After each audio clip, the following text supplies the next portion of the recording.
Rennes-Marseille, une rencontre qui est partie à 100 à l'heure. Pas vraiment de temps mort dans ce début de partie avec dès la deuxième minute cette tête de Laurent Delamontagne qui passe juste à côté.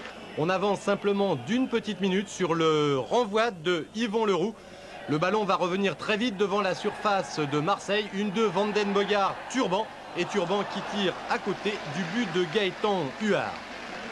4 minutes plus tard, la première action marseillaise de cette première mi-temps avec une ouverture de Forster pour Mérieux. Mérieux qui va servir Papin. Grand pont de Papin sur Garaba. Papin qui recherche au centre Frédéric Mérieux. Mais celui-ci arrive un petit peu trop tard et Pierrick Hillard peut se saisir du ballon.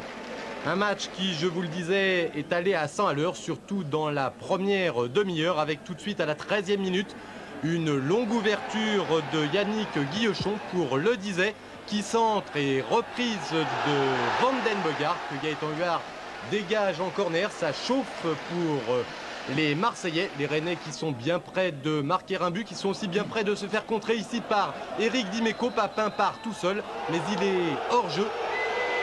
Et Pierrick Hillard va pouvoir dégager très rapidement un match qui va d'un but sur l'autre, pas de temps mort. Les joueurs ne prennent pas le temps de se reposer et on va le voir avec Irmé Garaba, le libéro de cette équipe de Rennes, qui va traverser tout le terrain et adresser un très bon tir qui passe juste au-dessus du but de Gaëtan Huard, pas vraiment content contre ses défenseurs. Et il le sera encore moins quelques minutes plus tard, à la 41e minute, sur ce centre de Turban, repris par Van den Bogart. Le ballon est rentré dans le but. Et donc Rennes mène 1-0 à 4 minutes de la pause. Un avantage tout à fait judicieux pour les Rennais qui, à la reprise, manquent de l'aggraver sur ce centre de Guillochon, repris à nouveau par Van den Bogart. Mais Gaëtan Huard, cette fois, était à la parade.